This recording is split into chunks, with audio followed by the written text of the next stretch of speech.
ഈശ്വരയുടെ വാഗ്ദാനങ്ങൾക്ക് ഞങ്ങൾ യോഗ്യരാകുവാൻ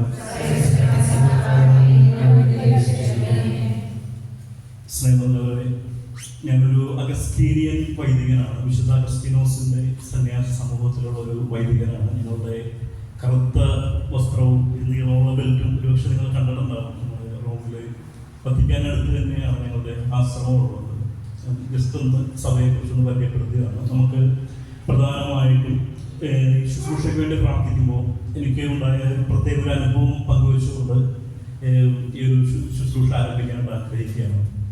ഇന്നലെ വൈകുന്നേരം ഞാൻ ഈ കൂട്ടായ്മയ്ക്ക് വേണ്ടി പ്രാർത്ഥിച്ചുകൊണ്ടിരിക്കുമ്പോൾ ശക്തമായിട്ടും ദൈവത്തിൻ്റെ ആത്മാഭിഷേകം ഉള്ളൊരു കൂട്ടായ്മയാണ് എന്നുള്ളൊരു അടയാളം ഈശ്വരനെ കാണിച്ചിരിക്കുകയാണ്. കണ്ണടച്ചുകൊണ്ട് പ്രാർത്ഥിക്കുമ്പോൾ വിശുദ്ധ ഔസേപിതാവ്, വിശുദ്ധനെ വളരെ റയറായിട്ടാണ് ഞാൻ കാണുന്നത്. വിശുദ്ധ ഔസേപിതാവ് അടുക്കൽ വന്നിട്ട് പ്രത്യേകം മരണാസന്നർക്ക് വേണ്ടി പ്രാർത്ഥിക്കുവാനായിട്ട്, നിങ്ങളെ ഓർമ്മിപ്പിക്കാനായിട്ട് ഒരു മുദ്ര ഇങ്ങനെ കാണിച്ചു തന്നു. ഹൃദയത്തിൻ്റെ ഇടതുവശത്ത് കുരിശ് വരച്ച് പ്രത്യേകം ആ ഒരു അടയാളം എടുത്ത് പ്രാർത്ഥിക്കാൻ, മരിച്ചുപോയവർക്കും മരണാസന്നരായവർക്കും വേണ്ടി പ്രാർത്ഥിക്കാനായിട്ടുള്ള ഒരു അടയാളമായിട്ട് വിശുദ്ധൻ്റെ ആ ഒരു വിഷനായിട്ട് ഇങ്ങനെ ഇന്നലെ എനിക്ക് ലഭിച്ചായിരുന്നു. പ്രത്യേകം ഈ ഒരു കൂട്ടായ്മയ്ക്ക് വേണ്ടി പ്രാർത്ഥിച്ചുകൊണ്ടിരിക്കുമ്പോൾ ലഭിച്ചൊരു അനുഭവമായതുകൊണ്ട് ഇതൊന്ന് ഷെയർ ചെയ്തുകൊണ്ട് ആരംഭിക്കാമെന്ന് വിചാരിക്കുന്നു.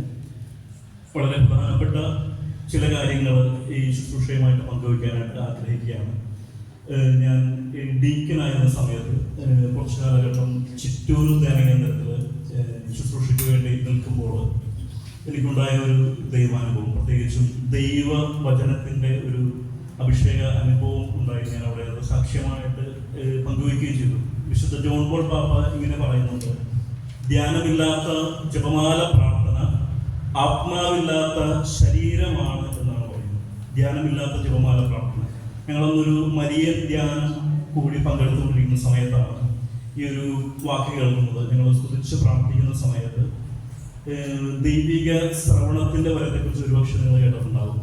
പരിശുദ്ധാത്മാവ് നമ്മോട് സംസാരിക്കുന്നത് പല രീതിയിൽ നമുക്ക് കേൾക്കാൻ പറ്റും.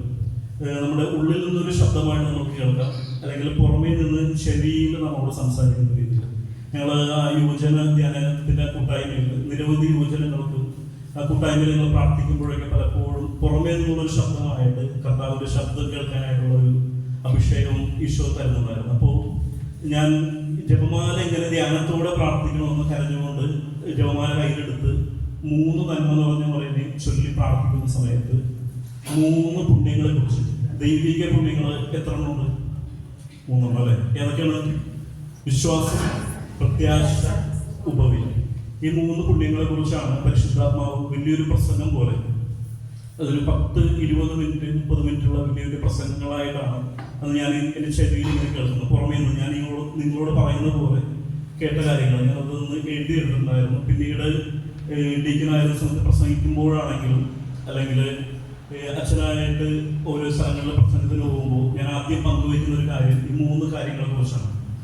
വളരെ പ്രധാനമായിട്ടും വിശുദ്ധ തോമസ് അക്വീനാസ് സുമാ തിയോളജി എന്ന് പറഞ്ഞ് എഴുതിയിരിക്കുന്ന പുസ്തകത്തിലും ഈ 3 പുണ്യങ്ങളെ കുറിച്ചാണ് വിശുദ്ധൻ അത് പ്രതിപാദിക്കുന്നത്. കാരണം നമ്മുടെ ക്രിസ്തീയ ജീവിതത്തിന്റെ അടിസ്ഥാനം എന്ന് പറയുന്നത് ദൈവം ദാനമായിട്ട് നൽകുന്ന ഈ 3 പുണ്യങ്ങളാണ്. കടുകുമണിയോളം ചെറുതായിരിക്കുന്ന ഈ 3 പുണ്യങ്ങളെ വളർത്തിയെടുക്കുക എന്നുള്ളതാണ് നമ്മുടെ ഏറ്റവും വലിയൊരു ഉത്തരവാദിത്വം എന്ന് പറയുന്നത്.